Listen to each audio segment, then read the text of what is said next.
I think I really like the final tips, the takeaway. So they include one, practice makes perfect, consistent rehearsals, and then that we should strengthen our familiarity, refine delivery style, and then pacing, tone, and then emphasis, and then also the timing and transition. I think these are the things I learned from yesterday's session. Thank you. You're welcome. That's a good one. And I must say, Aisha, you have been so present here. I believe that we have seen you throughout all the sessions, and it is so amazing to see you not just benefit from all that is being shared by the speakers, but then you also do your best to speak. You're able to articulate your thoughts, you're able to share your experiences, and I am so proud of you, and I am so happy as well to meet you. So good luck to you. We hope that all that we share here will be very impactful, and then you'll be able to apply them in your life and in your your journey as a medical doctor and as a medical student. Thank you so much. Enyonam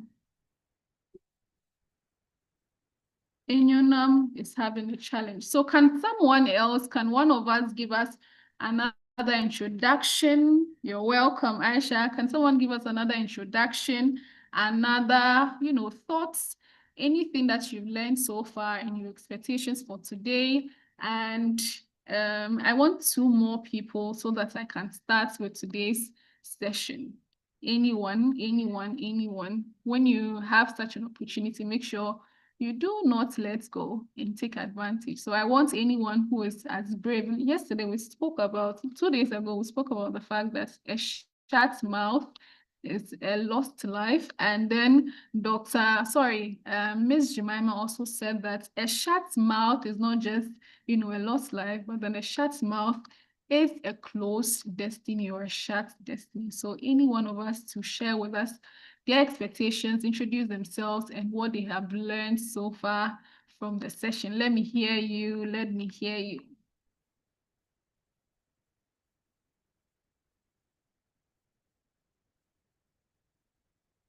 Okay, from Kweku Boatin. Kweku Boatin says, so I have learned that your hook is most important. That is the first 5 seconds, what you say in the first 5 seconds. That's a good one. Even today, I think for my presentation, I will let you know a little more about hooks. I'll mention it because of how important it is. As I said, when you are writing, it forms the foundation of even your script writing for your video. So hooks will be, talked about today as well. Anyone to share an idea, a thought? I will start very soon. Anyone to share an idea, a thought before we continue? Perhaps you want me to mention your name.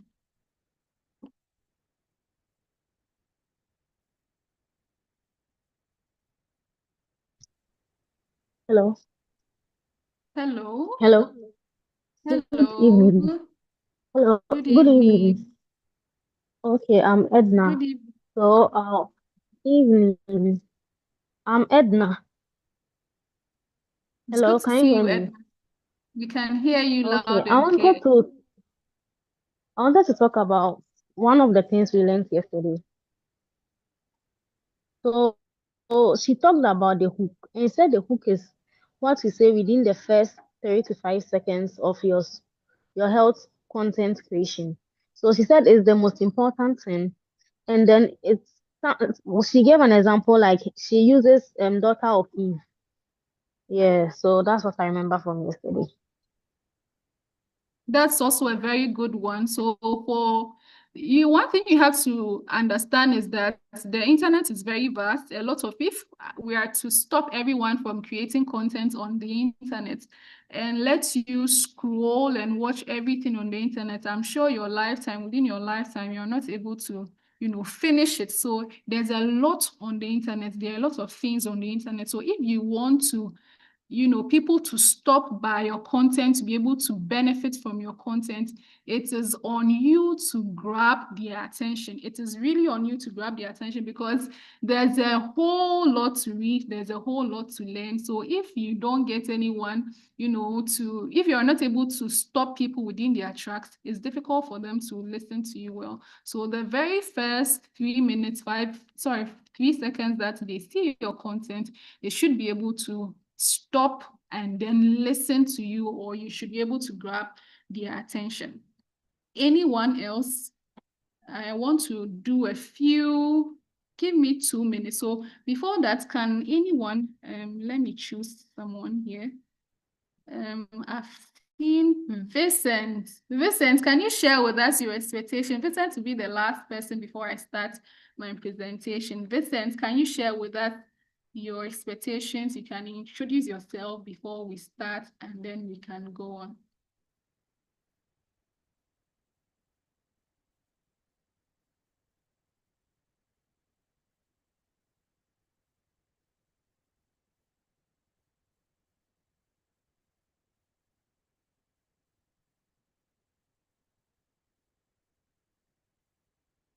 Okay, Vincent is not responding. Kweku, can you share with us what you've learned and your expectation for tonight?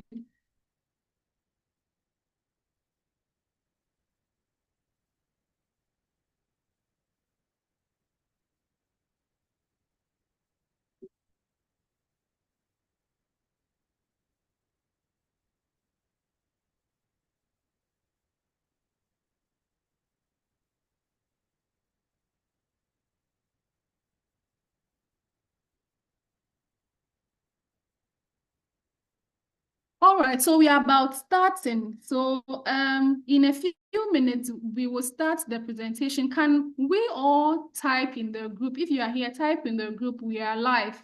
I want to have some reactions on the main page. So if you can type, we are live on the page. I will be very, very glad. I'm trying to double tax some of our... So kindly put on the page we are live, so that we can remind our colleagues and our friends who are not here. We'll be starting in the next 2 to 3 minutes. So let us type on the page. I want to see that we are live on the page, so that I can... Let us invite our friends who are not around. I'll start in, as I said, 2 to 3 minutes. We are live. Good. I can see some of you doing it quite well. Thank you so much. Thank you so much. We are live. We are live. We are live.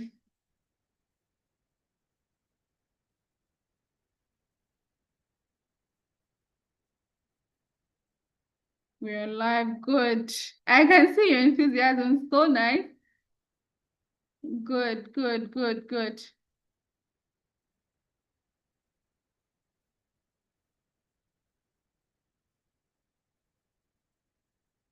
I'm also doing mine.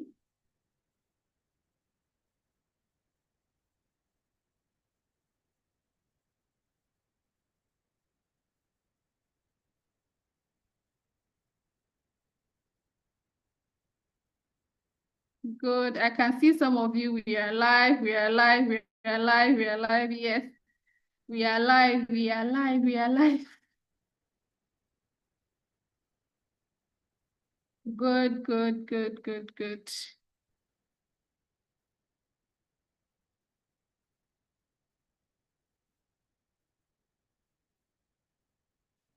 I can see you all. We are live. Very good. Very nice. Let's continue. We'll start very soon. Let's continue. Let's continue. Let's continue to invite as many people as we can. We are live. We are live. We are live. We are live. I'll start at 8:53. We are live. We are live. We are live. We are live. And as I said, I have very juicy stuff for you. If you're able to pay heed to this, you wouldn't have a problem, convincing people. You wouldn't have a problem convincing people or stopping people within their tracks when you write something, or even when you make a video, or even when you are making a presentation, so that they can hear you and then they can, take action. So that's the focus of today's presentation. Good, good, good. I think I will stop here then. And then we are live, we are live, we are live, we are live. So speak to them. So speak to them, speak to them, speak to them, speak to them. All right.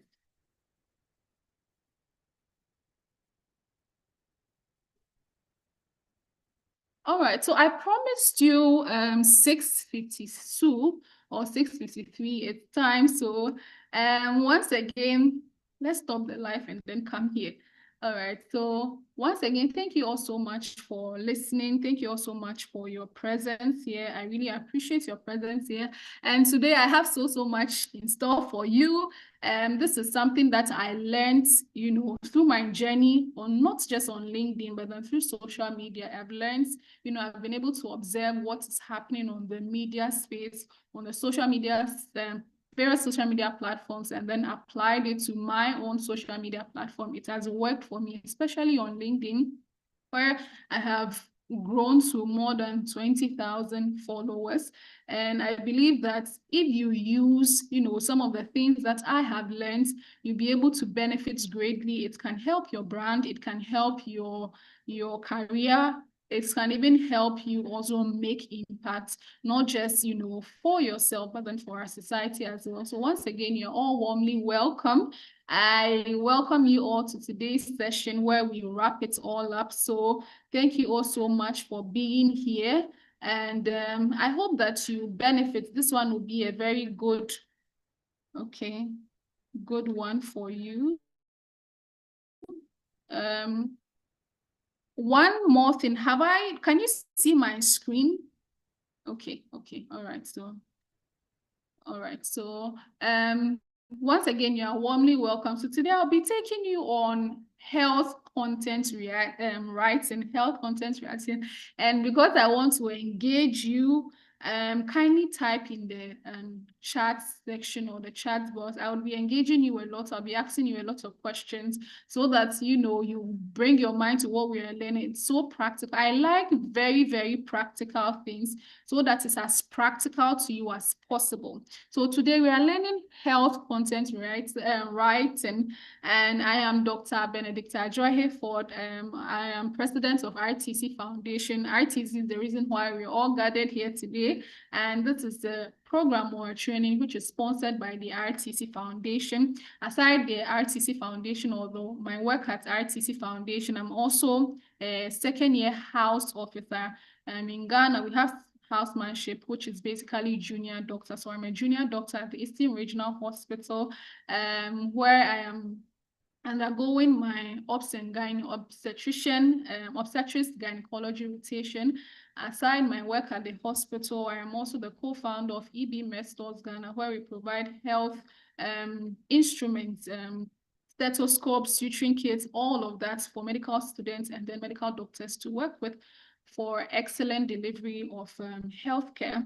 Aside that, I'm also a mentor. I have a project I'm undertaking with my colleagues at CLP, where we are mentoring SHS students to not just wait for opportunities, but then take hold of opportunities, create the opportunities that they deserve and they need within our tough job market. So we do career development, career mentorship for SHS students. So we call it Project Maxi. And if you are close to me and you don't know about Project Maxi, I don't know what you're doing, or I don't know what you're hearing from me. So aside that, I also love Africa. Most of the things that I do is with a why or an intention to promote the continent of Africa because of my training at CLP. So all I do is just to let you know that Africa has great quality, and then we are very, very potentially great for success, and we can do it. So most of the posts I make online is also to challenge the African youth that you can do it, you can make it, and then you have to take away the inferiority concept that you have and know that as an African, no matter where you are so poised, you are so empowered or have a capacity to make great success, not just on the continent, but in the world. So with that, I've introduced myself. I am Dr. Benedicta, and today I am telling you, or I'm teaching you, or I'm taking you on the course of health content writing. If you're excited, let me see it in the chat. Let me see your excitement. Let me know what you're expecting. I would love to see your chat. Let me see if I can. I would love to see your chat. It's difficult.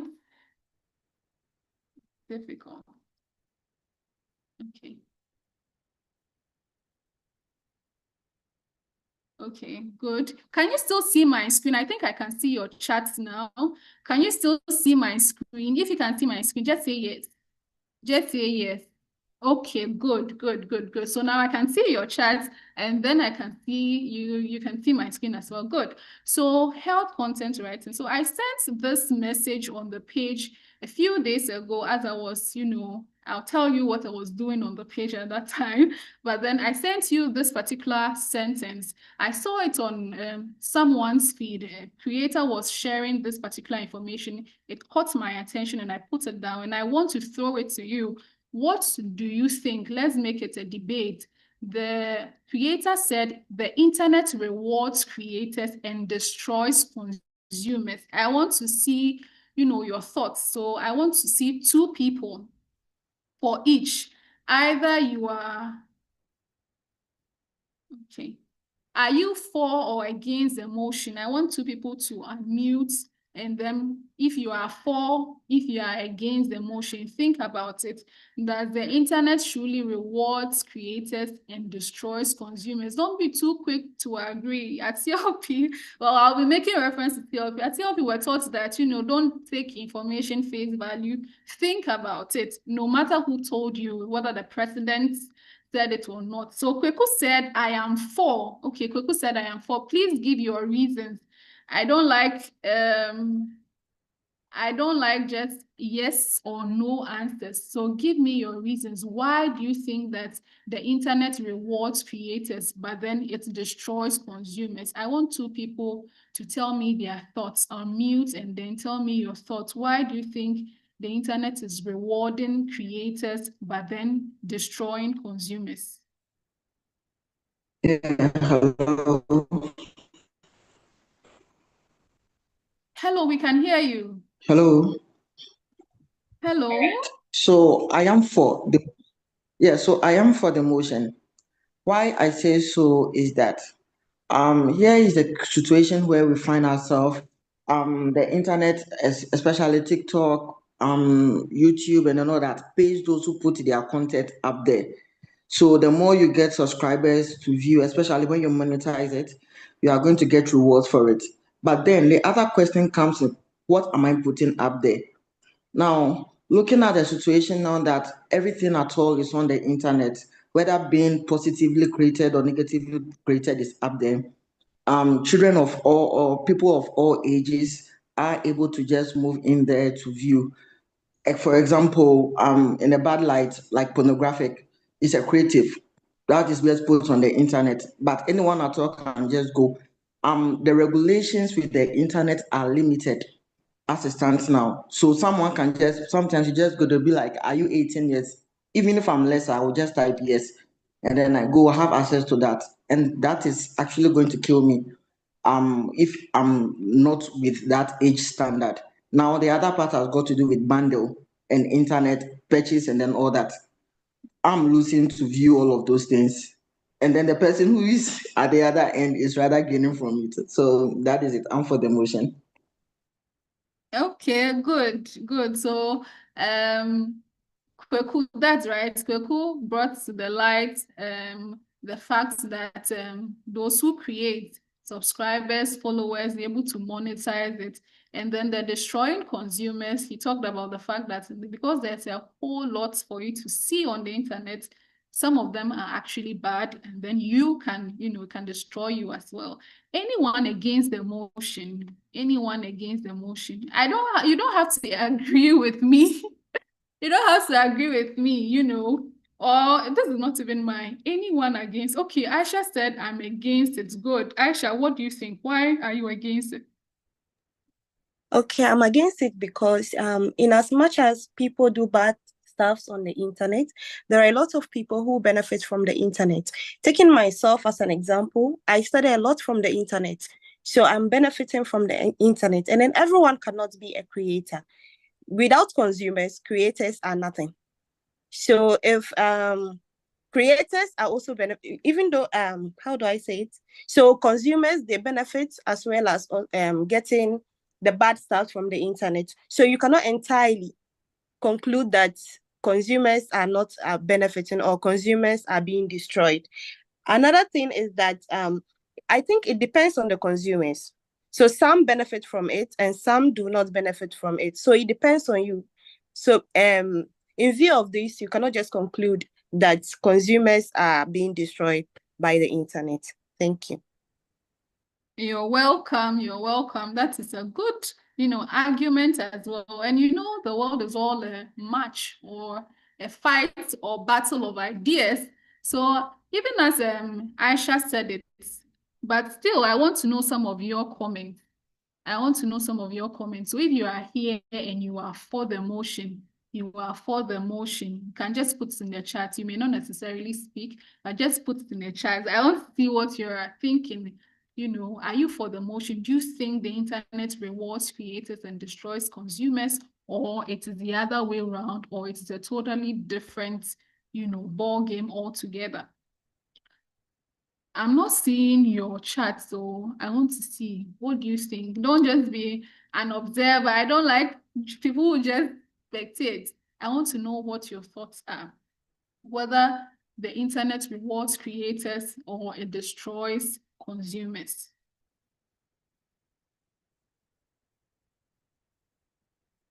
Okay, right. So it is just as you are all saying that usually you cannot conclude because you can look at it on the opposite side, on the other side, that people who consume the internet also benefit as well. And even this particular meeting that we are having is on the internet. I am miles away from someone here in this call. Right. I am in I'm in the eastern region at the moment, but then some of you are in Egypt, some of you are outside Ghana, in other regions, but then you are benefiting from it. The whole point I want you to understand from this particular message is the internet rewards creators, which is quite true. So when you decide as a health professional to create something on the internet, it is very rewarding. You are never at loss based on a lot of, based on personal experiences and things that I have seen or I have heard or I have experienced. As I said, the internet rewards creators. So there is no way you'll be diligent, consistently posting, consistently doing your best on the internet that you'll not be rewarded. It may take time, but then the rewards will come. You will see it with, people's life being transformed, people being, inspired by what you say or what you share, people learning from what you share.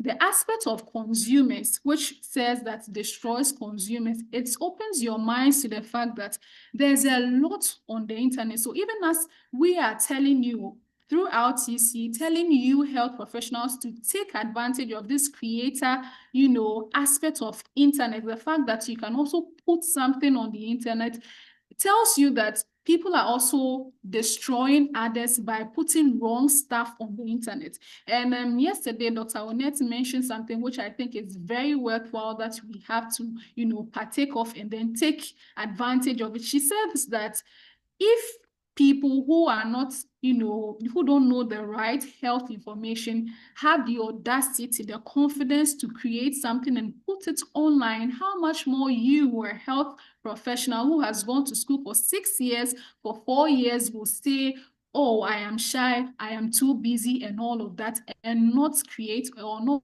put something on the internet. So the whole point of this program for RTC is that As a health professional, you have gone to school for 6 years, you have gone to school for 4 years, you have gone to school for 5 years. It is great. You have done so well, and you are doing so well in your clinics. I am in the hospital at the moment. I have a presentation for my department tomorrow, so I had to stay behind to compile and then get the history of the patients and all. I am doing great at my hospital, but then the greater or the highest majority of my clients, people that I can reach, are beyond the 4 walls of the hospital. They are sitting in the comfort of their homes, surfing through the internet. So if I want to make huge impact, I have to take my 5 loaves and 2 fishes that I have to feed the 5,000 on the internet. I may want to reach 1,000 people. I may want to impact their lives. All of us, when we're in medical school, during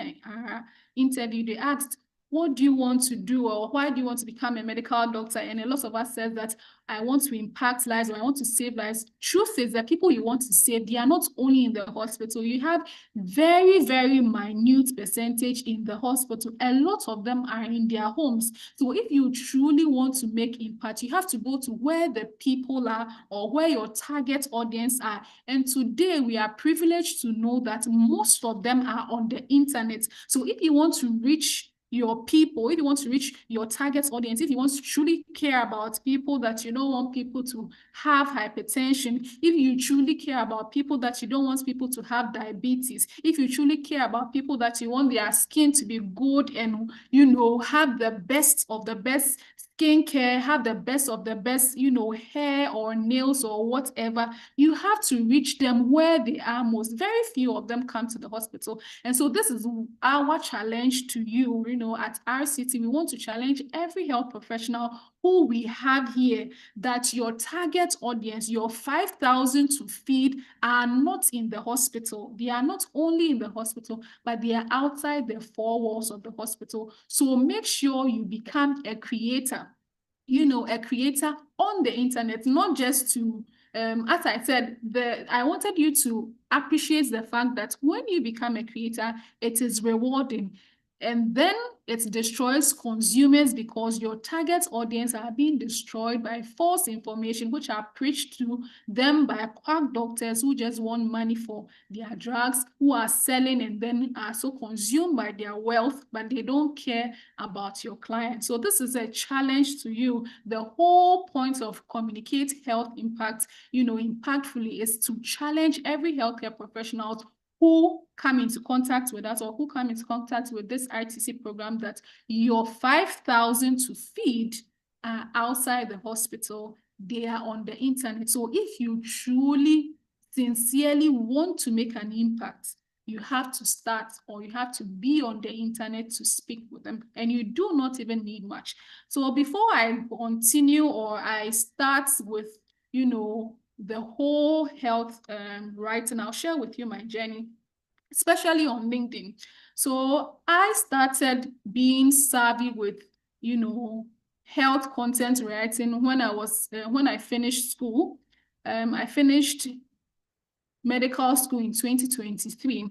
So before medical school, a friend of mine who is actually my roommate was part of CLP. She was having a session, and at that particular session, the speaker talked about the fact that you have to get a good personal brand. You have to be on the internet, because the internet pays well, not just pays well, but then in this our dynamic world, you need a good internet, a good social media presence, because just check your name on Google, type your name, let's say Benedicta Hayford on Google, and most of the time, the first thing that you see about yourself will be your LinkedIn page. So the point she was making was that if you want to do well, or if you want to, let's say you are going for a job, you are being recruited, you are applying for a scholarship, you are applying for any fellowship or anything, they will search. If any of the recruiters want to search about you, they will search about you on Google, and then your LinkedIn page will be on, on the top search. So if you want to do quite well with whatever you're doing, a social and digital presence, is actually non-negotiable. So at that particular time, I decided to join her LinkedIn classes. And then I've always loved writing. When I was in school, I used to write a lot. I was so fascinated about how people put words together and all of that. So I used to write on my WhatsApp status a lot. And most of the time it was just podcast. I'll listen to a podcast and then I'll summarize it into a very nice compelling write-up, and then I'll post it on my WhatsApp status in sections.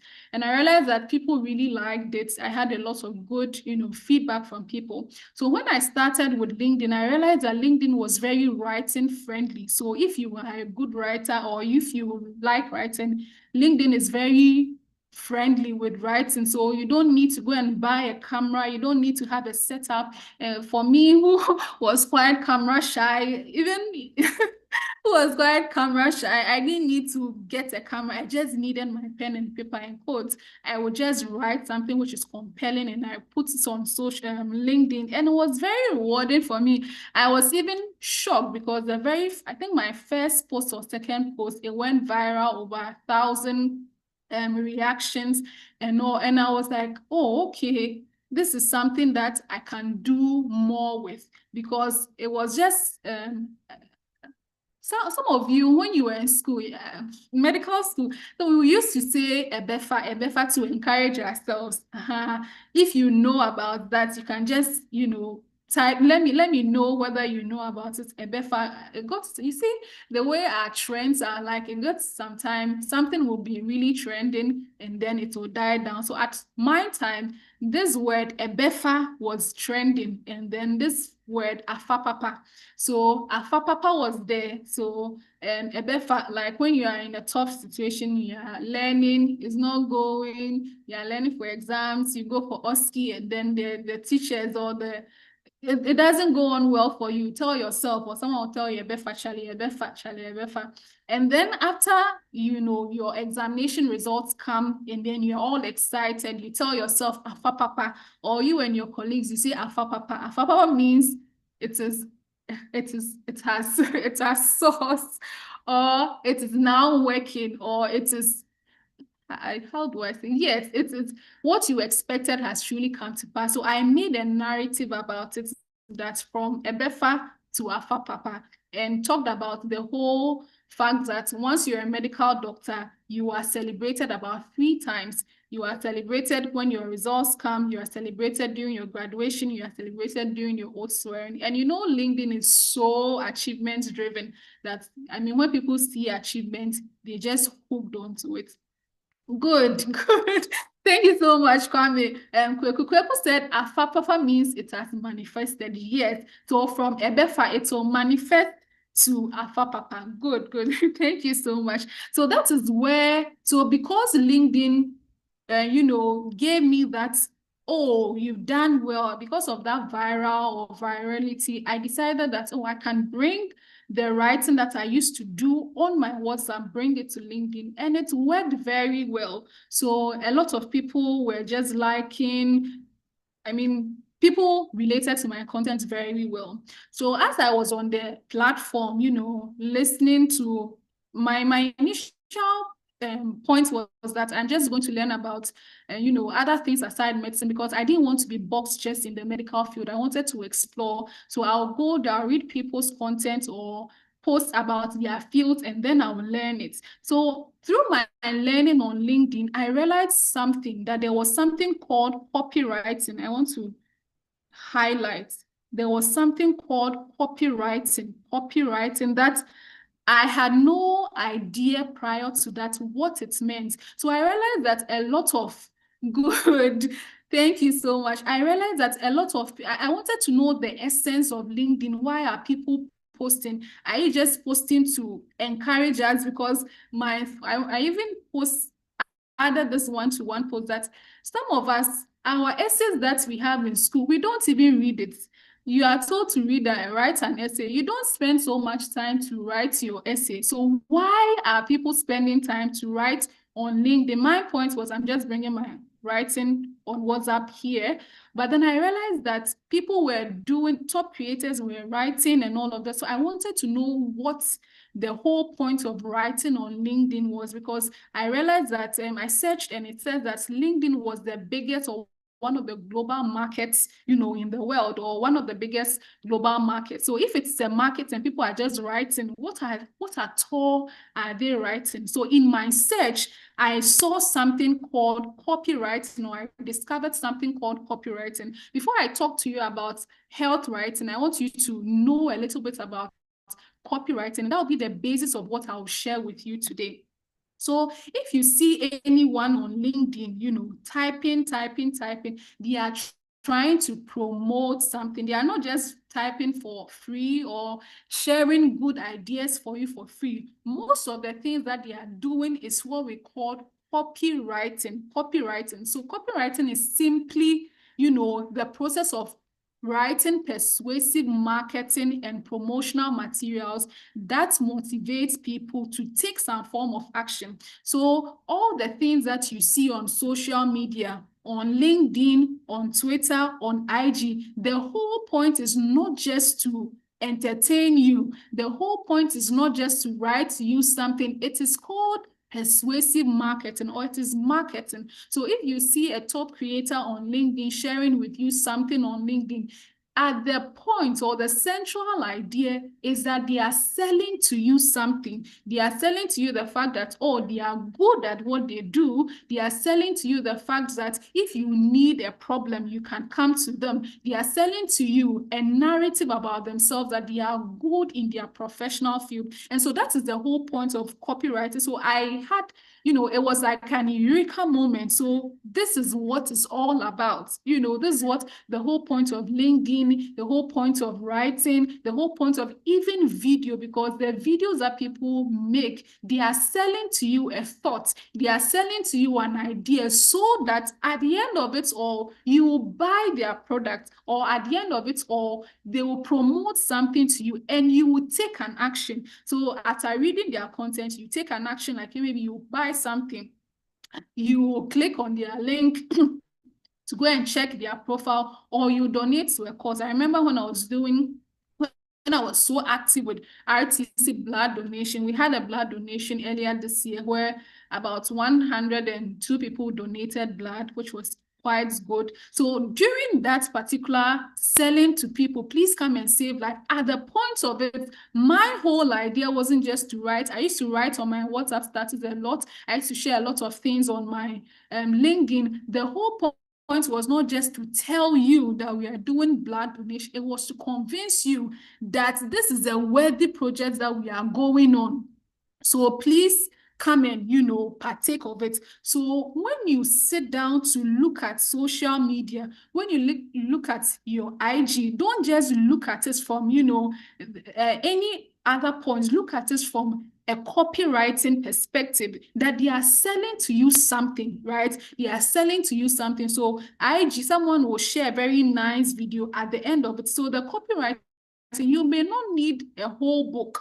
You may just need something small, maybe 2 lines, 3 lines, for someone to see what you are writing or what you are driving home at, and then the person will make a purchase. For someone to see what you are driving home at and click the link to your website and all, or someone can book a consultation. So put this in your mind. And this copywriting industry is quite huge. It's so huge that it's when I researched and I realized that copywriters are one of the highest paid people, I was shocked. I was like, wow. So this small writing that we've been writing, we've been doing, it can actually pay well. And this world is all about branding, positioning yourself, So you may be good at what you do, but if you don't have adequate knowledge, people may be doing something similar to what you're doing and may be earning billions of Ghana cedis or even dollars. But because you are so naive, you don't know what you're doing, you may just be passing through and all of that. So I searched, this is just to open your eyes to the copywriting industry, that it's no exaggeration to say that copywriting industry is huge. It says, according to Coherent Marketing Insights, the global copywriting services market size was 25.3 billion and is expected to reach over 40 billion by 2030. Businesses all over the world, both small and, big, spend a lot of money on copywriting services, and it actually makes sense. I shared with you earlier that your main target audience, whether you're a health personnel or you are whoever you are, everyone's target market is on the internet. So if you are able to convince people on the internet to look at your content and purchase whatever you are selling, I mean, you have to give me credit for it, because the internet is huge, right? So if everyone is just scrolling, and if my copywriting is able to tell someone to stop and look at what you are presenting, at the end of the day, you have to give me a good, money for it. And when you look at the LinkedIn space, people will say I am a ghost writer. People will say I am a content writer. It all boils down to the same thing. So if you hire the services of, let's say, a ghost writer on LinkedIn, the person will write in a way that attracts people to your page. And if they attract people to your page, it gets, you sales, or it gets you the influence that you are looking for, or it gets your target audience to reach out to you. So that is what I learned about copywriting, and I was so amazed. I was so impressed about at what the concept of copywriting is. So if you look at copywriters, their main idea is to persuade their readers. I want to persuade you to buy into an idea, or I want to persuade you to buy into a concept. But a content writer may be a copywriter, but usually, I mean, for my section, it says that content writers just write to inform. So it can be an educational content writer. You may write a health article. You may write, a piece of writing to tell people about, a subject or a company, and that will be all. But then copywriters, their main idea is to sell. Right? The main idea is to sell. And this is what I want to have you, as a foundation of, the health content writing that we are talking about today. That if you want to be a good content writer, you have to think, you have to write like a copywriter. Please, is it good? I think I've spoken a lot. Are you listening? Are you, paying attention? What I am sharing, do you get the concept? Are you grasping the content, the concept of the copywriting industry? Are you grasping the concept of, content writing, copywriting? Let me see you in the chats, so that I know that, my people are here, they are hearing me, they are listening to me, So let me see a few people. Just say something, and then before I go. Good. So as I said, if you want to be a good content writer, you have to think, you have to write like a copywriter. And the whole point of copywriting is to persuade. So you may say that, well, I'm not trying to persuade anyone to sell my products, or I'm not selling anything. But as I said, in this world that we live in, this world is a contest of ideas. It's a contest of ideas. So even if you're a Christian, you understand that the whole point of Christianity, the Bible says, is to make you know God. What are you knowing about God? The idea of God, so that the ideas God shares, the principle God shares, you will imbibe them, and then you will work with them. So God wants to change your concepts, the way you are thinking, so that you think like him. So if I tell you that as a content writer for health, you have to think and write like a copywriter, I am telling you that when you are writing about hypertension, when you are writing about diabetes, don't just write, hello, hypertension is this. Everybody who has hypertension has to take medications. Hypertension can kill. Hypertension can give you stroke. No, write in a way that will persuade them to take an action. So write such that after reading, they have no reason to say, I am going back to, eating unhealthy diet. Write such that they will have no reason but come to you, and say that, teach me more. Or you will write to them such that after that, they have no reason to doubt that you are a professional in your field. So write to persuade people, write to promote an idea. So if, let's say, my whole point, if you want to write about, let's say, what should I give? If you want to write about diabetes, that if you don't take your medications, you can get a diabetic ulcer and in the end, cut your leg. You have to write such that the person who is reading will feel that, hey, if I don't take care, they'll cut my leg. So write to persuade, because everybody knows that you have to take your medications. Everyone knows that you have to eat healthy. But at the end of the day, you have to, it's even said that if someone is not hungry, it is very difficult for you to give food to someone who is not hungry. You know, they'll just take advantage of your food. They will not eat your food, or they'll just mess with the food. But if you get someone who is hungry for your food, the person will have no choice. The person will eat it. So this is what you are doing as a copywriter. You are creating an intense desire in that particular person that I have to do this. I have to take this, you know, concept, or I have to take this idea. So this is what I want you to know. Present all your health content ideas to persuasive writing. So that is what I learned. Copywriting, I shared with you this copywriting. And then let me tell you about health content writing as well. So obviously I'm a doctor. And when I started my housemanship, that was when, so I started the LinkedIn journey with Odamia when I was preparing to start housemanship. So when I started housemanship, obviously I'm a doctor, and I told you that I used to share just my thoughts on my thoughts on my WhatsApp. I brought it to LinkedIn. So things that will happen in the hospital, you know, things that are pain points are just not just traumatizing, things that, yeah, like I started with pedics, and pedics, you will see it.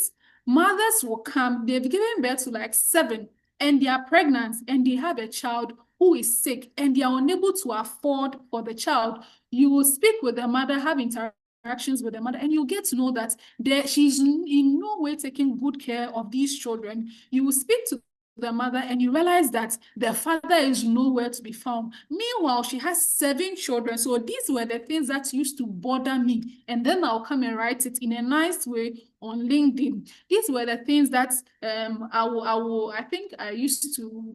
I remember one of the things I shared on LinkedIn, that I'll interact with patients, and then they will give me money. So as a health professional, what are your ideas? Accepting money from clients, saying no to clients. What do you have to do in such a dilemma? Do you say no, I'll not accept it, even though they're saying it from my good heart? I'm not bribing you, because you took care of me, you're a nice doctor, I'm giving you this. I also shared that. So in that space, you know, I was selling a concept about myself, even though I was, you know, just writing content, just writing my experience.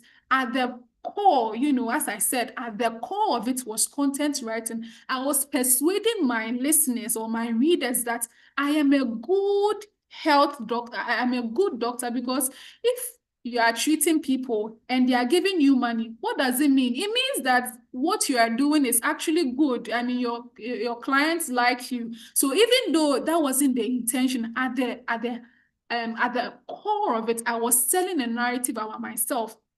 I was sharing health, you know, messages and all. And as I said, I was selling, you know, I was selling a concept about yourself. So I even tell this to people I train on LinkedIn, a friend of mine, that whatever you do on the internet space is selling.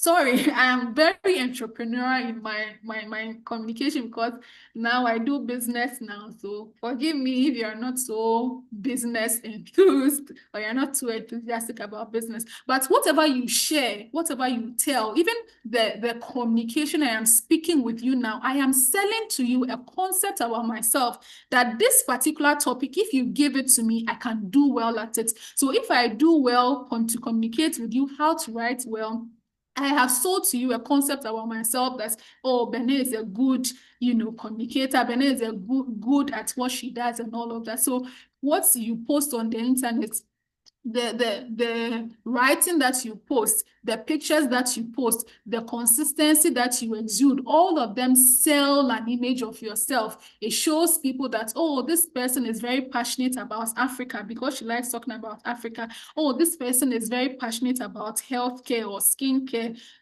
Sorry, someone is here who has been filling my mind with a lot of skincare issues. Daniela, I see you.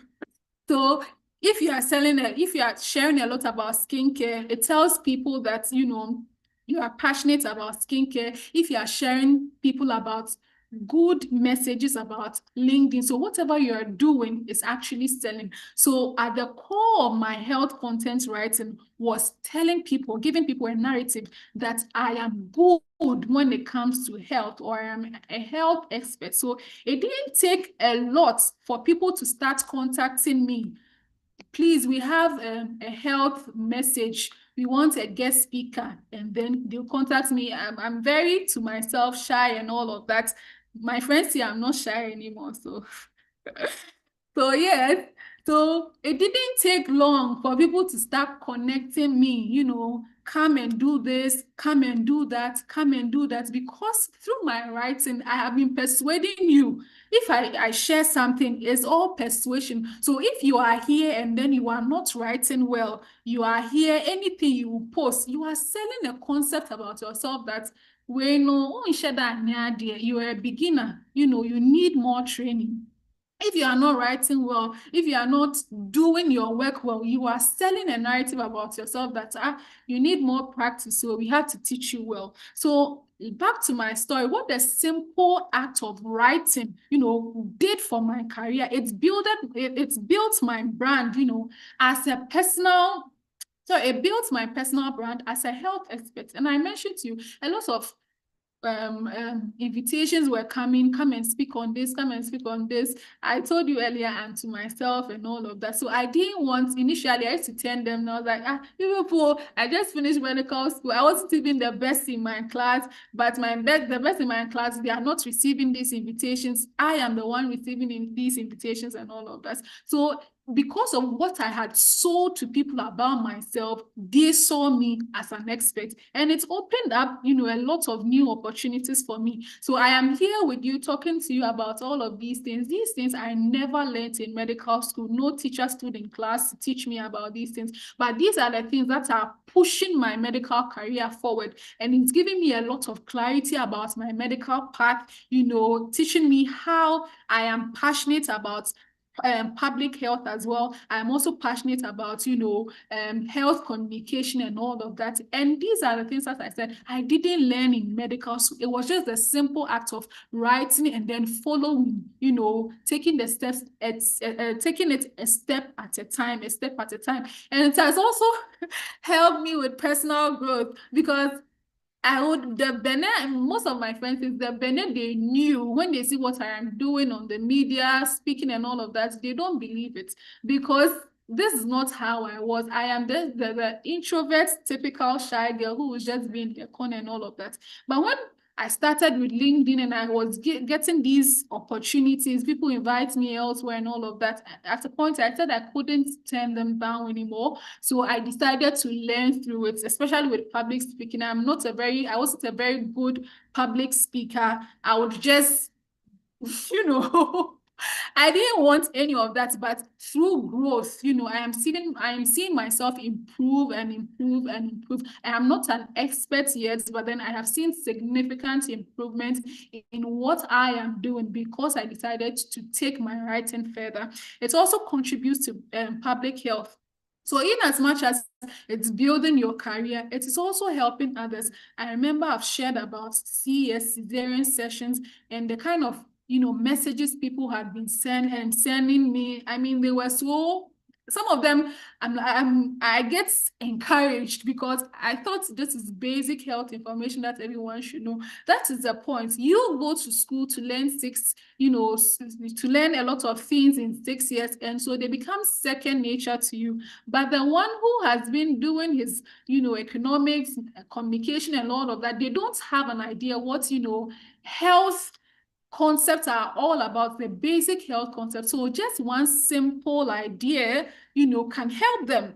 So you don't underestimate anything. And most of the time, it's not your big medical school grammar that you can share. It's just the simple basic ones that everyone learns or everyone can, learn and understand. It strengthens your profile. Now I have quite a good, LinkedIn portfolio or profile. And I believe it's not even whatever. I believe if I am to apply for any fellowship, those health, whatever, I have such a good chance. And I think when I started my LinkedIn, that was one of the things that people used to tell me, that you have such a great profile, you have such a, and it was just the simple act of writing.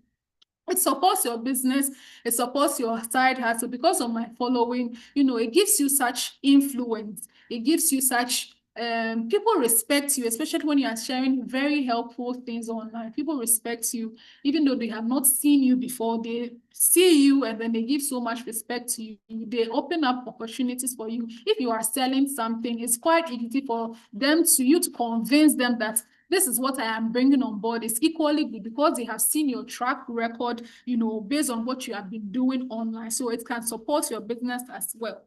So in all these, I want you to know that your knowledge is your currency. I mentioned to you that you have gone to school for 6 years, 4 years to learn about a lot of health sciences, a lot of biochemistry, pharmacology that we were crying we were trying to understand pharmacodynamics and all of the things that we were trying to understand. We were chewing. You have learned all of them.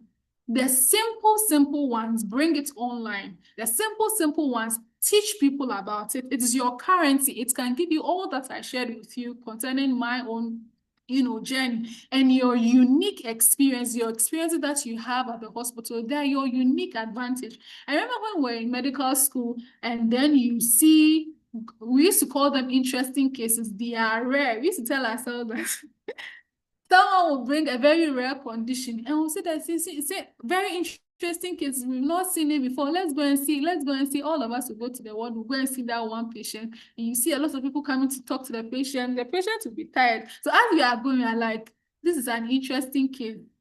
Very nicely said. But to the patient, it is doomed, because it's a rare condition. People don't know about it and all of that. So your unique experiences that you have in your hospital, let's say a patient came to you, this patient didn't, abide by the rules. Your patient came to you, this patient has a unique story. You can all bring it on the internet whilst giving respect to the client by not sharing the name or personal details. And that's what I used to do a lot. So most of the times that I share, I add a lot of storytelling, experiences in my field that they are heart-wrenching, like a patient that I have. I remember I shared it. She said there is no way she's going to do CS. They deliver themselves. Like you have to deliver yourself to show that you're a woman. And this woman did the vaginal delivery, and then she had a cervical tear. It was a vaginal tear, meaning that the vagina had a huge tear. She was bleeding massively. We had to send her to the theater to suture.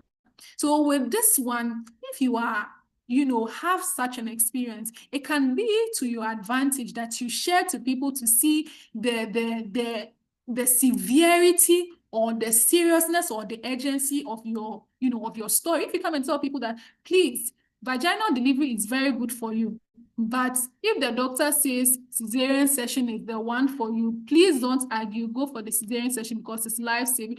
People will not be interested. But if you bring that story, you write it, you identify the pain points, people will get the concept well. And so whatever unique experiences you are having at the hospital, whether with the patients, whether with the staff, whether with your own life, you are tired at the hospital, you don't know how to, go on, someone said something nice to you, you can put it down. So with this one, we tell ourselves that your content, you are your content, or you are the content, meaning that you shouldn't run out of content ideas because you are a unique person. Every day things happen in your life. Every day things go on in your life. So all that unique experiences that you have as a health professional, treating patients, talking to patients, going to school, you can use it for your content writing. And so aside what I shared with you about writing for your brand, for me, there are other aspects of medical writing that I learned on my, my journey into research and all of that. I realized that there's also a unique place called, or a unique career path called medical writing. And I was shocked when I realized that, hey, these people earn over $70,000. They didn't teach me this in medical school. They didn't teach me in medical school. And we have been complaining that our salary is this and all of that. So when you Google, when you right now search on Google, type hypertension, do you realize that sometimes you see some websites, they'll write hypertension, they'll share with you hypertension, and they'll talk to you about hypertension. A lot of, like I think there's Healthline, there's Medscape is a medical website medical doctors use, but other websites, they are not really, some of them are pharmaceutical companies, others are just they are promoting their health stuff. So if you search about any health information, they have brands, or they have places that they have write-ups or articles or blogs about health information. I realized that the people who sit down to write these ones, a lot of them are called medical writers. So let's say the hypertension that you learn in school, the bulky hypertension, they break it down into a layman's language, and then they will write based on the company that picks them. They contact them to write, for them. You write for them. So they have the medical content in blog articles, social media posts, health education videos. So products description, as I said, let's say a pharmaceutical company, they want to bring on a new product, antihypertensive. So on their blog, they may have messages or articles about hypertension there, and then they will introduce their products for you to sell. So all the people, all this is, at the core of a career path called medical writing. I don't know how this is in Ghana, but most of them do remote. So if you are something that you are interested in, you can research more on it, take some courses, and then see if this is a career path that you would also like to pursue. I am doing this for a particular reason. The whole point of this particular initiative, this training, Communicate Health Impactfully, is not just to tell you to go and create content. I want to open your mind to hospital outside the four corners of the hospital that you work, being a doctor outside the four walls of the hospital, so you can make impact as a clinical, as a clinician, as a doctor, as a nurse, as whoever you want to be. Good. So someone has shared a message. I think I'll go back and then I'll read it. So you can be whoever you want to be. You can, add on to your work in the hospital facility. Take advantage of the internet, take advantage of all these. The thing is that most of these things increase your influence, they can increase your income. And a lot of us doctors really like to just box ourselves in the health space, because I understand. I remember when I shared with you, when I opened, I opened my camera, one of my colleagues who saw me was like, "Bene, you look tired." The work in the hospital facility is quite tiring, but if you want to make impact, you also have to put in the sacrifice. So your work in a clinic may be tiring, but you can do things on the internet. It promotes you, it can help you with your career, and it can also have such a great influence on the people that you reach. I mention it again. Your 5,000 people who you are to give your 5 loaves and 2 fishes, a lot of them can be found on the internet. So don't just restrict yourself to the hospital setting. So with this, I want to tackle the concepts, the whole concept about medical writing. A lot of you write on the internet, LinkedIn and all of that. Why do people's content fail to sell? I shared with you earlier, when I look at content, I am looking at copywriting with the mindset of copywriting. We are selling. So if I'm even introducing myself, I am introducing myself by selling to you a concept of myself. Oh, I just finished graduation. I am selling to you a concept of myself that, oh, she was a good student. She finished graduation. Now she needs a job. Please Please take her, right, in a very subtle way of selling. So why do contents fail? This one, I'm going to engage you a lot. So I'm going to engage you. Get your things ready in your chat box. Why do you stop scrolling? I want to see you. Why do you stop scrolling? If you go on internet and then you are always scrolling, why do you stop scrolling? I think my time is going. I want to be as fast as I can now. Why do you stop scrolling? Why? What makes you stop scrolling? Is it the visuals? Is it the content? Is it storytelling? Let me know in the comments. Let me know in the comments. What makes you stop scrolling? Just one idea. Just one idea. We want to just diagnose the issue of content writing, persuasive content writing. I want to be able to write such that everybody will have to stop and look at my content. So what makes you stop scrolling when you are reading content or you are surfing through the internet?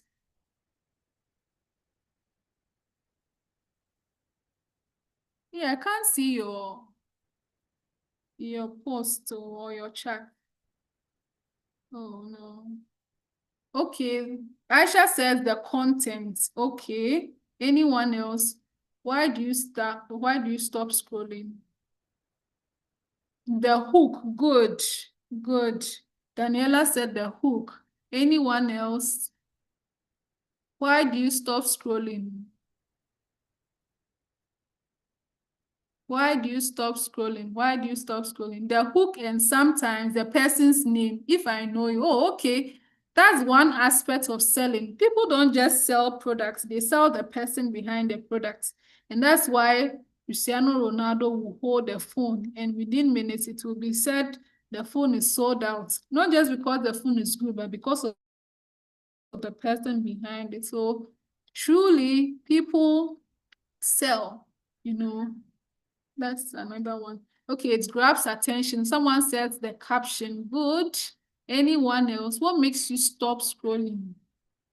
What makes you stop scrolling? What makes you stop scrolling? To read the person's content. What makes you stop? What makes you stop? What makes you stop? What makes you stop scrolling? What makes you stop scrolling? What makes you stop scrolling? Okay. So I wrote some things down that I would like you to consider. The first thing is that everyone likes a good story, no matter what. I'm speaking to So if it is a story, everybody would want to know or want to hear the story. So if you want to, do well with your content, make sure that there is a good story. Tell a story because everyone likes stories. And make sure that your content is relatable. Sometimes what you are writing, it's like we can't relate. It's too abstract to us, But if it is something that I can relate, the last time Dr. Vanessa mentioned analogies, like Jesus also added parables. If it's something that I can relate with, it's part of my daily life, it's something that I may be interested in. If it is too long, a lot of you pack your content. Hey, I told you that in school, we didn't like reading our essays, so we didn't like reading essays. So if I come to your page and your content is like an essay, you remind me of my terror in school. I will not read it. I'll just skim through, and this is a personal, I'll just skim through, your content. Okay, this is what you're trying to say. This is what you're trying to say. And the thing is that emotions sell. That is why breaking news sell, because it evokes some emotion, even though it's not the right emotion. It evokes fear though, but emotions sell, better than logic. Take it from me. Emotions sell better than logic. So if you're able to make the person feel something, an emotion, it is able to sell. So as I said, if you are writing your health content, you can write everything that you know about health. But if you write this story of, I told you, this woman doesn't want the vaginal delivery. She doesn't want to, she went to do the vaginal delivery. And then she had a huge tear. When you hear it, your heart, it grips your heart. Ish. It grips your heart. Like, hey, okay, you know, there's some emotion, there's some feel to it, and it's stuck in your memory, and therefore, okay. So it's good to tell a memorable story than just giving them logic so that they understand. If a client came to you and there was something interesting, craft it nicely in the story. People will hook onto it as compared to just rattling words. And many times you make all your content a lot about you. I have done this, I have done this, I have done this. If you are good with LinkedIn, if you've been on LinkedIn for quite a while, a lot of things that people say, provide value, add value, add value, add value. The whole point is that don't make it about you. If I spend my time to read your content, I should take a lesson. I should find something to take with me. It shouldn't just be about you, about you. So you may talk about yourself, your life, and all of that, but most of the time they will talk about, like the top creator, they'll talk about it, whether IG or whoever, and then at the end of it, they'll give you a a lesson, something that you can also apply it in your life and see the same results. Because at the end of the day, we all have our problems that we are carrying. So if you want me to stop listening or stop focusing on my problem to come and see you, or to come and reach out to you, or learn from you, or read your content, you have to provide something for me. You have to give me a reason. You have to not, just tell me about your nice things and all of that. I have to learn something from it. So that's why most of the creators, you learn something. Makeup people, they'll do their makeup and they show get ready with me. They are telling you that they are teaching you how to make makeup or how to do your face and all of that. They are teaching you something, aside. Even the entertainment people, they are giving you a reason to laugh. They are engaging you in a way. So no, don't make it just all about you. Put yourself in the shoes of the audience and let the audience also know you, and then take something worthwhile from your content. I'll be wrapping up very soon. So as I said, good copywriting. Write all your content as a copywriter. And copywriting is a science. Copywriting is a science. It's an art. You don't just, you see, you are looking at people or you are targeting people. So you have to know the psychology of the people. You have to know who the people are so that you can be able to influence them or persuade them. If you know what I like, if you know what grabs my attention, it will be very easy for you to just grab my attention. But if you don't know me too well, you may struggle. So the science of copywriting, we have frameworks of copywriting. So all the things that you see online, it is not just for fun. They have a certain way, based on psychology that can influence you. So we have one popular framework that I'm sharing with you. I'll share with you others, but because of time and because we have to get going, I'll share with you just a few of them, and then you can learn it in your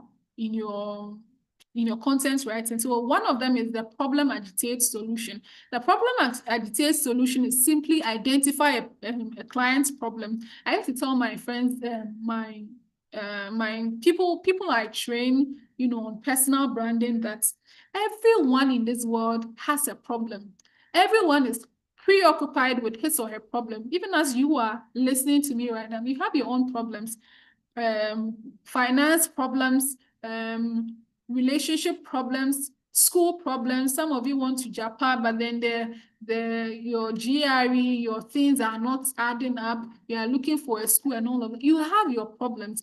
So I had to make sure I grab you by your problems. If one of the sure ways I can grab your attention is by identifying your problem and giving you a solution to it. So as I am here, RTC reached out to you, and based on the problem that you had, based on the thing that you think that, oh, you need help with, you decided to join this particular program, and then you listen to us. I was talking about any other thing you weren't interested in, or it wasn't your problem, you will probably not be here. So the science of a good copywriting with regards to the problem agitate solution is that when you have to identify your customer's problem. Let's say you are selling a product. I am selling a health information. I have to identify the customer customer's problem, I have to amplify their solution, make the problem, talk about the problem such that they will also feel it.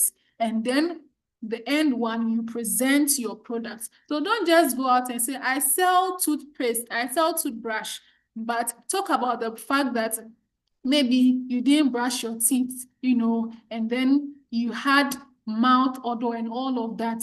And then this is the product that can help you. So that is the problem agitated solution. I'll give you a few examples before we move on. So this one is something that I took from at Echo e-content store. So this one, the person is selling online content for entrepreneurs. He's selling online content for entrepreneurs. This is the copyright framework that he used. He says, dreaming of starting your own business, but feeling overwhelmed and unsure where to begin. And then that's the problem, that you want to start your business, but you're overwhelmed where you should begin. And then the agitate is just amplifying the problem. Starting a business can be daunting. It can make you may be facing challenges such as lack of direction, limited resources, and the fear of failure. These obstacles can prevent you from achieving your entrepreneurial dreams. So if you're a person who wants to start a business, but you are lacking direction, no resources, you have this fear of failure, this one, you will pay attention to it, because it is your pain point, something that you are experiencing that they are talking about. So for someone like this, a copywriter will craft it like this, and whoever you are, if you need this product, you will buy it. So after talking to you about your problem, telling you your pain points, they will bring their solution. Our comprehensive online course provides you with the knowledge, tools, support you need to launch and grow your business. Learn from industry experts, build blah, blah, blah, blah, and then your entrepreneurial vision is good. Brilliant. Brilliant. If you are someone like this who, needs it, you will not think twice about it. Please, you get me. Let me see some, some emojis, reactions. If you think this is a brilliant idea, that if truly you need something, you will never stop. You would definitely go for it. You would definitely go for it. Let me see the reactions. Good. I see your reactions. So I see your reaction. The next one, teeth whitening products. So embarrassed by stained or discolored teeth, tired of hiding your smile. If you have discolored teeth, you it is your pain point. It says that stained teeth can make you feel self-conscious. I think some of us here even have some pain, pain points. It can affect your confidence. It is true. It is true. It says it can impact your social interaction. It can impact your social interaction and even hinder your career efforts. Discover a brighter smile with our products, the professional grade teeth white. So this one, you will go for it, right? So if you're able to craft it this way, your audience will come, they will run at you, they will seek you, and then they'll come for your product. So Koyoko said that you will definitely begin to murmur if you have it. Yes. You know that this one is for me. So moving on, I'll wrap up very soon. So moving on, aside this one that I shared with you, the PAS, there are other forms, and one is either. So you capture people's attention, you generate their interest and their desire for your product, and then you prompt the action, come and buy my product. So the second one I shared with you, identify a problem, agitate the pain, and then present your solution. The fourth one, picture, promise, proof. So that one, you paint a picture of the benefits and promise results. So these are, let's say, some of the things that you can do if you have, let's say, testimonials that your clients, that one is the before, after bridge. So describe the products, describe the situation before your products, the benefits after using it, and bridge the gap. Let's say your client wasn't taking medications and then let's say a sickle cell patient that you have, initially she wasn't taking the medications, you advise the patient to take the medications and come for regular clinics. And now, because the patients have been doing that, the patient is no longer coming no longer having a lot of crisis. So that one, you can do that before, after bridge. That one talks about what your products can do. So you may not necessarily use one framework based on what you want to share, like the pasta one to, it also hinges on testimonials. So based on, let's say, your clients, or initially your friend didn't like going to the hospital. Initially your friend or someone didn't like attending hospital sessions or going for checkup because of this and that, the person has had stroke. So even this is business, right? It's about selling products, but I'm bringing your mind to the fact that you can also include it in your health content writing, because we are selling health messages or health ideas or health information to people for them to buy. Right. Okay. So this are some of the frameworks. And as I am sharing with you, all these, I never learned them in the classroom. I learned it through online courses. I learned it through observation online. So please, continuous learning is good for you. So a typical post, yesterday Dr. Wone said it, a typical post would include, let's say, the hook, the body, and then the call to action. So it is the same problem, agitate, solution that you form, you carve it, and then you make sure that, okay, from the problem that I am presenting, I should bring my best, sentence forward as my hook. The body, I should agitate, I should bring the solution. The last one, call to action. Do this, do that, support mothers, empower our young women, and all of that. And so this is some of my best health. I think the first were best health posts online that I would like to share with you, especially the hooks, that I would like to share with you, and then for you to just learn from it. So the first one was a post on cesarean sessions. And my hook, or the first thing I started with, was the most horrible lie I have heard since my ONG rotation. So it speaks story, or it evokes your interest. What is this lie? So you would want to click more. And you would want to click more. The next one is med school destroyed me. It shattered my pride. So this one, and trust me, there was nothing funny about it. This one was talking about the fact that in medical school, you have to do a lot of teamwork, right? You have to do a lot of teamwork, And so that is how I introduced it. So initially, it didn't look like, the hook doesn't look like I am coming to talk about teamwork. So that's how you evoke interest. So the hook may not necessarily be in line with the body or what you are coming to talk about, but make sure that after reading the whole content, we understand what you are saying. The last two, this one is about Africa. This one is about LinkedIn. I think it's about personal development and all. But just to tell you that your hook, your first two lines is your hook, right?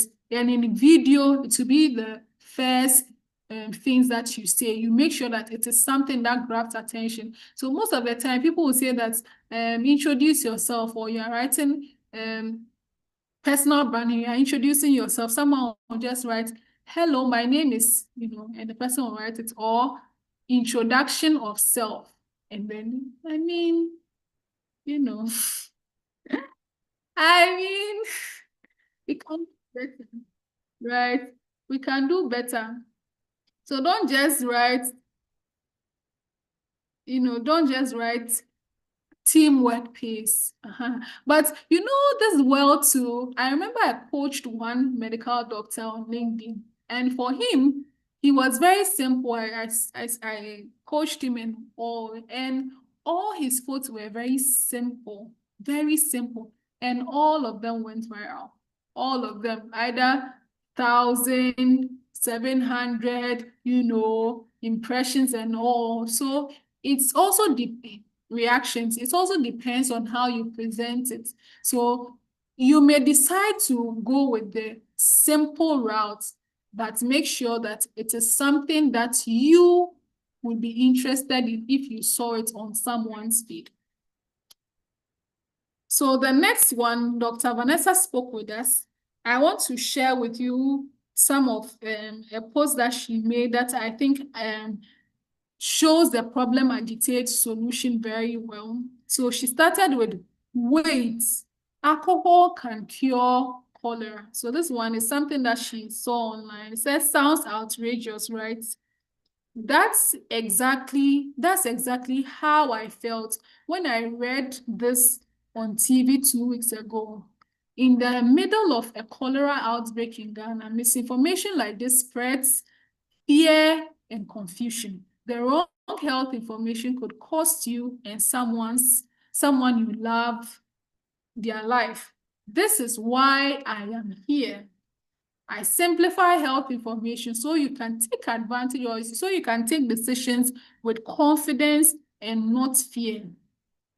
But it doesn't stop there and then blah, blah, blah, blah, blah. Who can, unmute and share with me how he or she thinks a breakdown of the problem agitate solution can be here? Just show me problem agitate solution. I brought you the simple one, problem agitate solution. How do you break down this content? Let's see. Anyone? Think through this. Think through this. Think through this.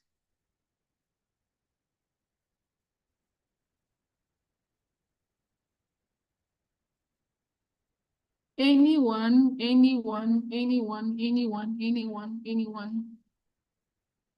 Problem agitate solution. Anyone?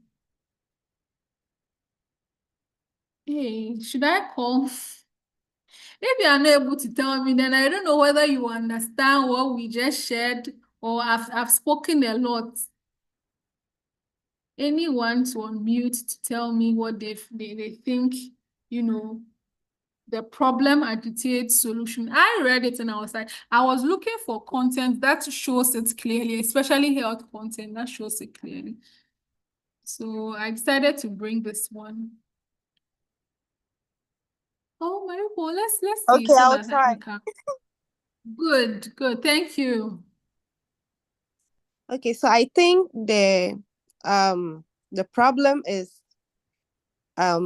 wait, alcohol can cure cholera. Sounds outrageous, right? That is the problem. And then the agitate, it starts from in the middle of a cholera outbreak in Ghana. Misinformation like this, that's where the agitate is. And then the solution starts from, that is why I'm here. I simplify health information so she's solving the problem. Good. Please. Okay, good. Can we clap for her? Give her some round of reactions, Let's appreciate her. Let's appreciate her. I think what she did is very, very good. She has made it quite simple for us. So weight is a health misinformation, that's a problem. And then she will agitate it or talk about it more by telling you that in the middle of a cough and an outbreak like this, that you expect health professionals to stand up and say that this and this is what you have to do when there's a cholera outbreak, do this, do that, and be cured. Someone is out there doing the exact opposite thing.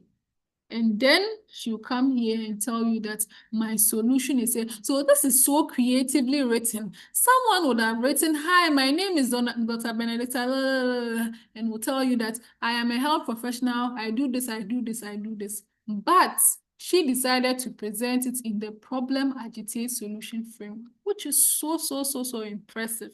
So the whole point about writing, be creative, study people's psychology, be creative, and then use that to your own advantage. So all these, it's further talking about her, the solutions that she brings on board and all of that. And then you can follow her. So the call to action, most of the time when you do something, the call to action will come. So after people reading your message, what should they do? So here is how to stay informed. Follow me, DM me to start your training, repost this. So many times you will earn the right for people to, listen to you when you call for the action after you have given them good value, something worthwhile. So without something worthwhile, don't just say that follow me, DM me. So give them something good after you let them know who you are, that what you are bringing on board is good, something valuable.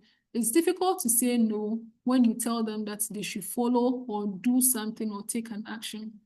The last one that I'll share with you is my own. Okay, sorry. Please, are you enjoying this? Are you learning something? Okay. Oh, I think I'll have to clean it. Okay. I think I have to clean before I go to the next one. The next one that I'll share with you is one of my posts, the ONG one that I shared with you. I said that the most horrible lie I have heard since my ONG rotation: if you don't deliver your baby yourself and opt for CS, you are not woman enough. As a medical doctor, I won't blink twice to tell you vaginal delivery is the best option. But when it is unsafe, when the health of the mother or the baby is at risk, a cesarean section is not a shortcut, it's a life-saving treatment. And the next one is, so let's be clear, agreeing to CS doesn't make you weak, lazy, or less of a woman. It makes you wise, brave, and it makes you a mother who puts safety first. So this one, what I want you to understand is the fact that it's good for you to have simple sentences, especially if you want to write long. So this one is, unlike Dr. Vanessa's one, which is, I could capture it here as quite short. Mine was quite long, so I had to do it twice. So when you want to have something which is quite long as this, it's very good for you to have very short sentences, so that people can follow, and then have short sentences, let there be breathing space within it so that people can follow. So this one, the hook will grab you, but here you don't see the problem agitate solution very well. I have combined a lot of things, to write this particular post. And the ending, or the last part of it, it broke my heart seeing a woman ignore medical advice, insisting on vaginal delivery, only to suffer severe vaginal tears, complications, and avoidable trauma. Dear young lady, please hear me. Yes, vaginal delivery is better and ideal, but when your health professional advises against it, don't gamble with your life or your babies. 9 months is too long a journey to return in tears or not at all. To our supportive men, let's stop judging women by how they deliver. Let's start supporting them, whatever the journey looks like. So this one, you can see that I brought an aspect of storytelling. Let me see. Sorry, I'm not able to find it, but yes, you can see that I brought an aspect of a small story, very short. So I didn't say that I went to the hospital and then there was this woman and then there's this, but with these two sentences, I've been able to share with you a story that provokes provokes emotion. So here, don't gamble with your life or your babies. 9 months is too long a journey to return in tears or not at all. This one, I am evoking some emotions within you. If you are a mother or if you are pregnant and you are insisting on it, and I tell you that 9 months is too long a journey to return in tears or not at all, it should do something to you. It should provoke you. It should tell you that it's not an easy something. If you are deciding to go along with this, then it is your life you are playing with, right? So this is where the emotion is. So when I say that make them feel, it's not like it's not too far-fetched, right? Something like this 9 months thing can just let people understand the severity of it. So as I said, storytelling here, I brought an emotion here. The sentences were very short and then they were very, very short, very understandable. Don't bring big words. And most of the time, I remember we went to Channel 1 and then Bernard Avli of CTFM was telling us that now the media, we have turned from just informing people to engaging people to take action. So the main point of media is not just to tell people what to do, but then you want to engage them, make them feel part of the interaction and take action. So many times when I write my post, I bring a relatable question, a relatable question that someone can just key in if the person wants to contribute to the discussion or contribute to whatever is being shared. So this is an example of that. What advice would you give a woman insisting on vaginal delivery? And this one was a very simple post. And I remember this one, I had over 70 repost, and people will not just repost until they think it resonates with them and they think it's worthwhile to share. So if about 70 people think it's worthwhile to share and they've reposted, the impact. I remember people sent messages, I'll tell my wife or I'll learn. There were a lot of them, and I was so touched with just this simple thing that I shared. And the post impressions, over 20,000, meaning that over 20,000 people have read this. Think about the impact. I mentioned to you that your 5,000 people are on the internet. So this one, if someone understands it well and the person comes to the hospital, as a doctor, you don't need to do so much to convince the person that do CS. The person has read it online that this is what can happen to me. So it even makes your work as a health professional easier when you communicate very well with your target audience before they come to the hospital. So someone has been reading on someone's page that, oh, if you do this, you will not get diabetes. The person will follow. The person will not get diabetes to come to the hospital and start disturbing you that now I have this, I have this, I have this. So the impact is quite huge. I remember I shared one thing on fufu, putting your pills in fufu. Very, very simple something. I made a carousel about it.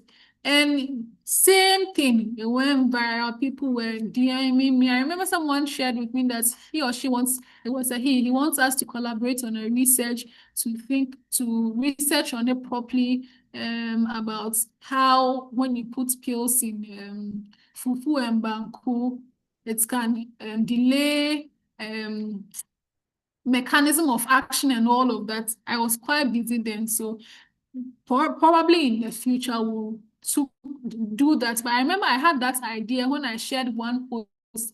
It was one of the posts, this one. This is the beta pill, And then I remember I replied a comment and I was like, this is too bitter. You may decide to put it in fufu and then eat it. And I was like, this is something that we were doing it in school when we were children. My mom would put pills let's say paracetamol is too bitter, she'll put it in fufu for me, and then I'll be able to swallow it. I brought it online, very relatable, because people have experienced it and all of that. They were sharing their thoughts and ideas. And the good thing about it is that I was able to clarify the air that it actually does not destroy the medication, or it is not unsafe, but then it is safe if the drug can be taken with food. And you can see the impact that it made. So sometimes it's just the simple things. Don't think too wide, don't make it sound or look too far-fetched. They are the everyday things that you see in the hospital, everyday things that you learned in school. Just bring them to the internet. So with this, my concluding words will be that if you're a health professional here, be open-minded, embrace continuous learning. All that I've shared with you, none of them was taught to me or was taught me in class. I learned them on my own. I learned them through courses, and there are things that are pushing my career more than ever. Embrace continuous learning. A lot goes on behind the four walls of the hospital. Make sure that you prep your patients, prep them by giving them good health information, so that when they come to the hospital, your work will be much, much easier.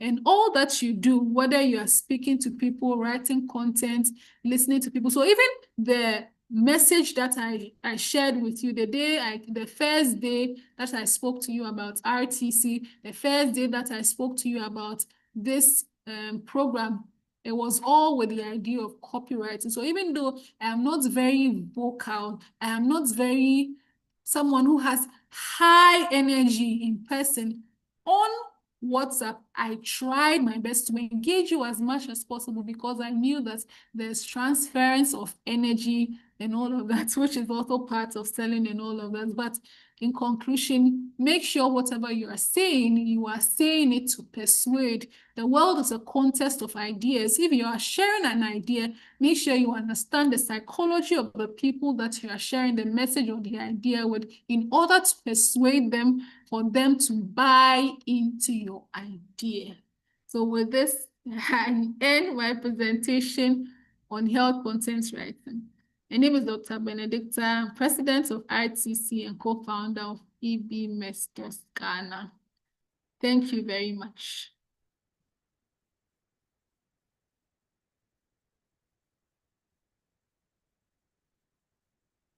Okay, so any questions? If you have a question, kindly raise your hand. Raise your hand. I'd love to hear your question. I'd love to hear your questions. I want us to. This is our last session with you.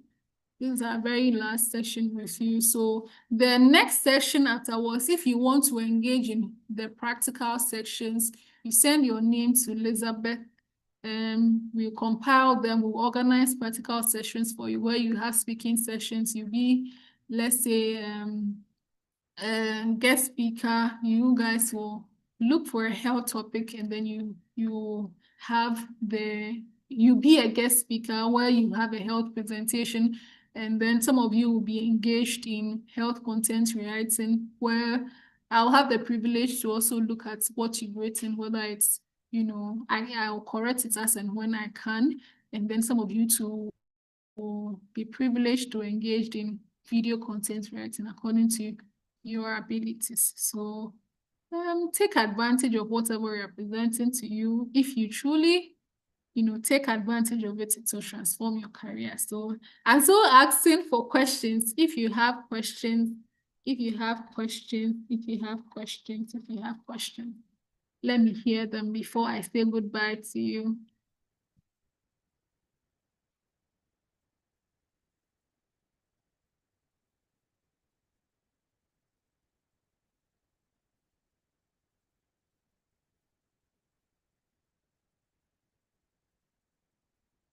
So does it mean you have difficulty? Does it mean you understand everything?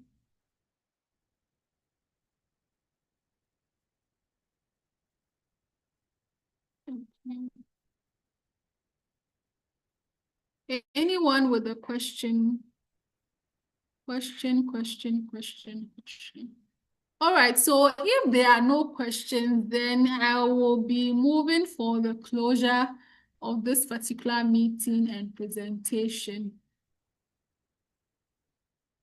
Are there any questions? If there are no questions, can someone just unmute to share with us what he or she learned? Okay, so good. Oh, you guys are making me shy. Thank you so much. Okay, Kweku said, okay, really engaging. I'm reading some of your chat, so if you're shy to speak and then you want to say something in the comments, I'm willing to hear them. All right. So Kweku said, some of you said learning a lot, good. Kweku said reading, really an engaging section, good. Daniela said, wow, very good, nice, thank you. Kweku said, I remember I react to chloroquine when I was young, so they will convince me that if I take it in starch, it will stop the reaction. But hey, the reaction only delays. Yes. So one of the things about putting your pills in Banku is that it will delay mechanism of action. So because the food is wrapped in the Banku, your body would have to just digest to expose the pill from the Banku before it works, but it still works, or it still, does what it's supposed to do, especially if the drug does not react with food. So that was it. So it was actually a safe practice. Some of them were like, hey, is it bad, or does it mean the medication doesn't work? But the thing is, the medication has worked, then you were healed. Or you were cured from the malaria that you had, right? So that is quite good. Kweku said thank you. Good, thank you and welcome as well. Will the slides be made available? I can make the slides available to you and share with you. Okay, he says, a farmer says, can you recommend some platform for online courses to help us with public speaking and health content writing? Okay, so there's HubSpot. HubSpot does a lot of content stuff. I think I'm even currently taking. Thank you so much. You're welcome, Barrister. I'm currently taking a course on HubSpot. Yes, I think it's also related with content writing and then copywriting as well. So HubSpot is good for you. One of our CLP sessions, one good guy mentioned one.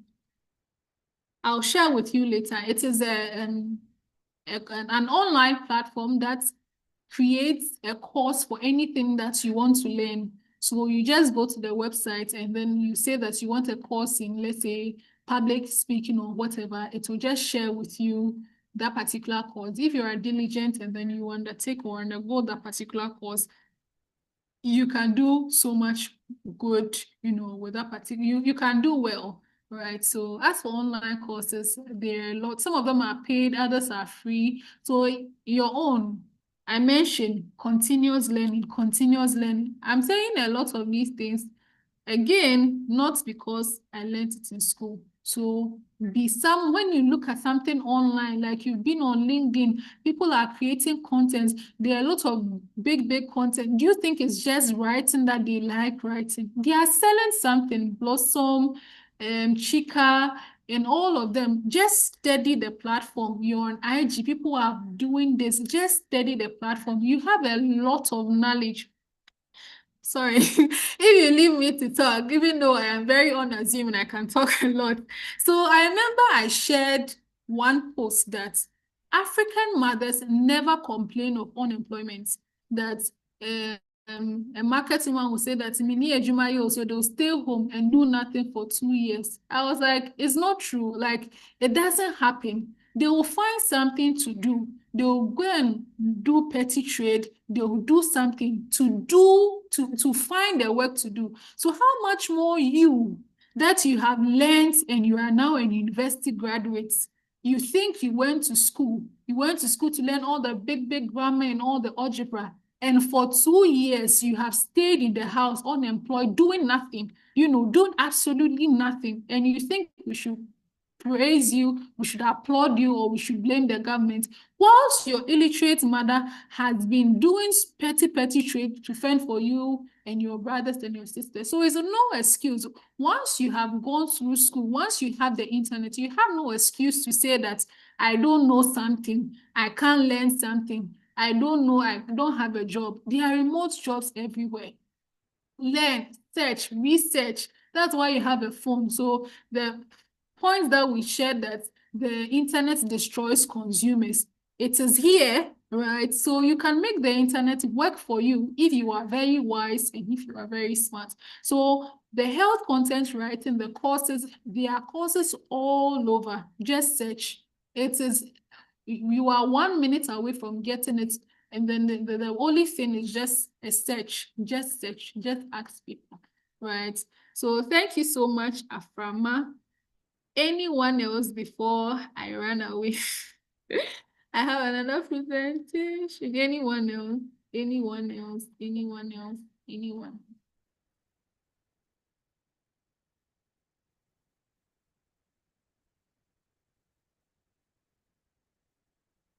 I think we are done here.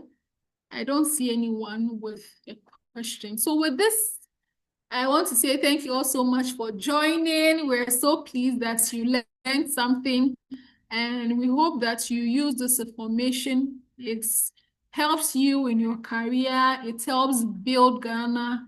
It helps build, Africa, and then we have a greater, a better continent, and then we have more empowered people. We thank you so much for being with us, for joining us, for taking this journey with us. And so with this, I want to say a warm bye-bye to you all, and have a wonderful, wonderful evening. It's a bye-bye from me.